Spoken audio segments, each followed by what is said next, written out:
ఖరారైపోయింది అని. కానీ అది నిప్పు మీద నీళ్లు చల్లినట్టు అయిపోయింది, చల్లగా దిగిపోయింది.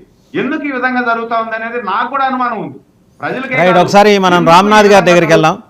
రామ్నాథ్ గారి దగ్గరికి వెళ్దాం. ఎనలిస్ట్ రామ్నాథ్ గారు, బీజేపీ ఏమన్నా జగన్మోహన్ రెడ్డి గారి మీద డిస్క్రీట్గా ప్రేమ చూపిస్తోందా? ఎందుకంటే సిబిఐ నుంచి డైరెక్ట్ రావాలి. సిబిఐని ఎవరు డైరెక్ట్ చేయాలి? బీజేపీ డైరెక్ట్ చేయాలి. ఇది జనాలందరికీ తెలిసిన మాట. బీజేపీ అధికారికంగా ఒప్పుకోదు. తెలుగుదేశానికి ఏమో మొహమాటం వచ్చేసింది.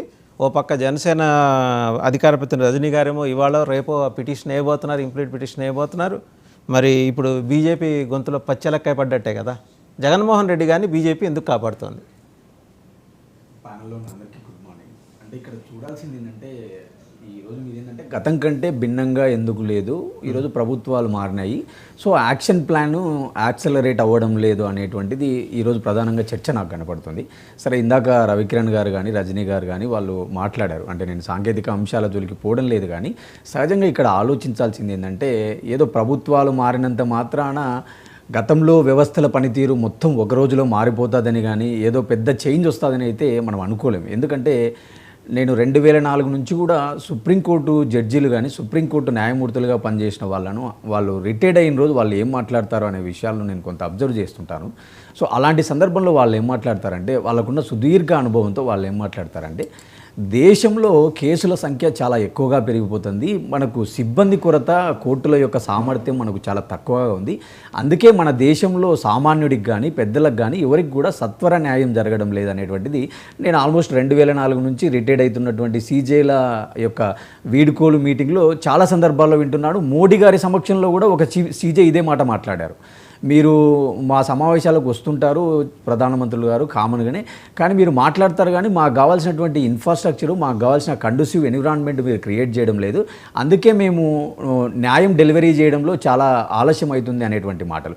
మీరు రీసెంట్ ఒక వారం కిందట కూడా ఇప్పుడున్నటువంటి సీజే చంద్రచూడ్ గారు ఒక మాట మాట్లాడారు. చాలామంది సామాన్యులకు న్యాయం చాలా ఆలస్యం జరుగుతుంది. అదే మనకు ఒక సేయింగ్ ఉంది కదా, justice delayed is justice denied అని. అంటే న్యాయం అనేటువంటిది ఆలస్యం జరిగినా కూడా అది న్యాయం తిరస్కరణకు గురైనట్టుగా అన్నట్టుగా ఆ సేయింగ్ ప్రకారం చూసుకుంటే, మీరు అమికబుల్ సొల్యూషన్ కోండి, లోక్ అదాలత్ కోండి అని న్యాయమూర్తి సలహాలు ఇస్తున్నారు. అంటే ఇక్కడ ఒక అంశం మేక్ ఇట్ క్లియర్. అంటే ఏదైనా ఒక అంశం సబ్జెక్ట్ టు జ్యుడిషియరీ అయినప్పుడు అది రేపే సాల్వ్ కావాలా, ఎల్లుండి సాల్వ్ కావాలా అనుకోవడం చాలా మూర్ఖత్వం. ఎందుకంటే it is a long way to go, it is a time taking process, time being process. కాబట్టి ఏదో రేపే న్యాయం జరిగిపోతుంది, ఈరోజు ప్రభుత్వం మారిపోయింది, రేపే వివేకానంద రెడ్డి గారి కేసు, రేపే జగన్మోహన్ రెడ్డి కేసు మళ్ళీ రివోక్ అవుతుంది, యాక్సలరేట్ అవుతుంది, ఫాస్ట్ ట్రాక్ కోర్ట్ అవుతుంది అని కూడా చాలా పొరపాటు. నేను ఎందుకు ఈ మాట అనాల్సి వస్తుందంటే, not only Jaganmohan Reddy, not only Vivekananda Reddy, గతంలో చంద్రబాబు నాయుడు గారి పైన కేసులు ఉన్నప్పుడు కూడా ఇదే లక్ష్మీపార్వతి గారు సుప్రీంకోర్టు తలుపులు తట్టినప్పుడు అదే చంద్రబాబు నాయుడు గారి కేసుల విషయంలో సుప్రీంకోర్టు గైడ్లైన్స్ చాలా క్లియర్గా ఉన్నాయి. చాలా రోజుల నుంచి ఏదైనా ఒక కేసు పెండింగ్లో ఉంటే that case might be disproportion of asset or whatever the case, not more than 6 months అని చెప్పి వాళ్ళు ఒక గైడ్లైన్స్ ఇవ్వడం జరిగింది. కానీ ఈ రోజు వరకు అది ఎక్కడున్నాయి? అంటే ఆన్ పేపర్ మీద మనకు గైడ్లైన్స్ ఉంటున్నాయి, డైరెక్షన్స్ ఉంటున్నాయి తప్ప వేరేజ్ ఇంప్లిమెంటేషన్ వచ్చేసరికి అది ఎక్కడ కూడా పాసిబుల్ అవ్వడం లేదనేది మేక్ ఇట్ క్లియర్. కాబట్టి ఈరోజు ఏదో వీళ్ళు అధికారంలోకి వస్తానే, ఏదో ఈరోజు కూటమి ప్రభుత్వం ఏర్పడతానే, ఏదో రేపు జగన్మోహన్ రెడ్డి గారి కేసులు స్పీడ్ అవుతాయని, కానీ జగన్మోహన్ రెడ్డి గారికి ఏదో రేపు పొద్దున్నే ఏదో వాళ్ళకు న్యాయం జరుగుతుందా వీళ్ళకి న్యాయం జరుగుతుంది అని కూడా చాలా పొరపాటు. అంటే హనీమూన్ పీరియడ్ ఈజ్ ఓవర్ అండి. 50 రోజులు దాటిపోయింది. ఇవాళ అధికారంలోకి రాగానే రేపే జగన్మోహన్ రెడ్డిని అరెస్ట్ చేయాలి అట్లా ఎవరు అనలేదు. 50 రోజులు అయిపోయింది. డ్యూ ప్రాసెస్ ఉంటుంది, జ్యుడిషియరీ ఉంది, పోలీస్ ఉంది, అడ్మినిస్ట్రేషన్ ఉంది, ఇన్వెస్టిగేషన్ ఉంది. ఇన్నైన తర్వాత ఇంకా ఎందుకు దీంట్లో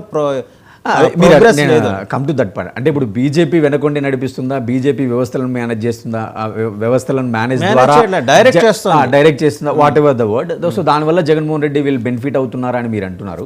నేనేమంటానంటే, ఈరోజు లీగల్ అంశాలలో టెక్నికల్ అంశాలు, సాంకేతిక అంశాలు ఉంటాయి. ఈరోజు జగన్మోహన్ రెడ్డి గారి కేసు చాలా లీగాలిటీ ఉంది. మీరు ఇందాక రవికిరణ్ గారు బాగా ఎక్స్ప్లెయిన్ చేశారు, నేను అందుకే దాంట్లోకి పోవడం లేదు.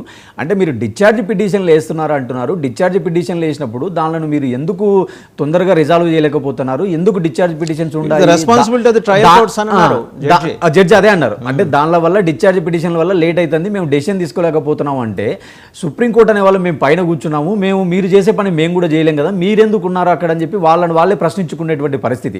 అంటే ఈరోజు ఏమైందంటే పైకోర్టుకు పోతే అరే మీ పని మీరు చేయండి రా బాబు, మీ పని కూడా మేమే చేయాల్సి వస్తుంది అని చెప్పడం. ఒక రకంగా మనకు కామన్ లాంగ్వేజ్లో చెప్పాలంటే మీ పని కూడా మేమే చేయాలని అన్నట్టుగా వాళ్ళు ఒకసారి రీట్రేట్ చేసుకున్నారు. అంటే ఇక్కడ చూడాల్సింది ఏంటంటే ఈరోజు సిబిఐ కేసు అంటున్నారు, ఇది ఈడీకి కూడా ముడిపడి ఉంది. మీరు ఇంతసేపు సిబిఐ గురించే మాట్లాడుతున్నారు.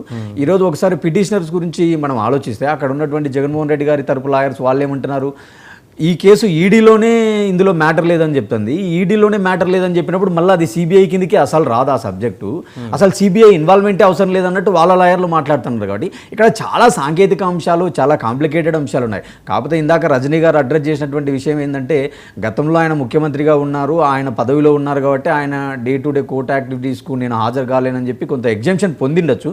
కాకపోతే ఈరోజు కొంత ఆయన అపోజిషన్లో ఉన్నారు, కొంత టైం టేకింగ్ కాబట్టి maybe going forward next month or going మంత్లో ఖచ్చితంగా ఏమైనా కోర్టుకు అటెండ్ అయ్యేటువంటి అవకాశాలు ఉండొచ్చేమో. కానీ but the due course process మాత్రం నేను అనుకోవడం ఏంటంటే ఇది subject to delay or subject to long wait అనేది నా భావన. రైట్. రేగిరి లక్ష్మణరావు గారు, ఇంతసేపు సబ్జెక్ట్ మీ చుట్టూనే నడిచింది, మీ నాయకుడి చుట్టూదే. సాంకేతిక అంశాల ఆధారంగా, వ్యవస్థలో ఉన్న లోపాల ఆధారంగా మీ నాయకుడు ఇన్నాళ్ళు బయట ఉన్నారు, జైల్లో ఉండాల్సిన మీ నాయకుడు బయట ఉన్నారు అనేది వీళ్ళందరి వాదన. మీకు సిబిఐ నుంచి ప్రొటెక్షన్ ఉంది. సిబిఐ నుంచి ప్రొటెక్షన్ రావడానికి కారణం బీజేపీ నుంచి మీకు అదృశ్య శక్తి ఒకటి బీజేపీలో మిమ్మల్ని సపోర్ట్ చేస్తూ వస్తుంది, మీకు ఆశీర్వాదం ఇస్తూ వస్తుంది. సో ఆశీర్వాదం ఇక మీదట కూడా కంటిన్యూ అయ్యే అవకాశం ఉందా? ఎందుకంటే కొత్త ప్రభుత్వం వచ్చి రాగానే రెండో రోజు జగన్మోహన్ రెడ్డి గారిని అరెస్ట్ చేసి మూడో రోజు తిహార్ జైలుకి పంపించేస్తారని చెప్పేసి వాళ్ళ అధికారంలోకి రాకముందు కూటమి వాళ్ళందరూ చెప్పారు, మెజారిటీ తెలుగుదేశం వాళ్ళు చెప్పారు. ఆయనేమో తాడేపల్లిలో ఉంటారు కాసేపు, కొన్నాళ్ళు బెంగళూరులో ఉంటారు, కొన్నాళ్ళు హైదరాబాద్లో ఉంటారు, తిహార్ జైలుకి ఎప్పుడు వెళ్తారనేది వీళ్ళందరి సందేహం.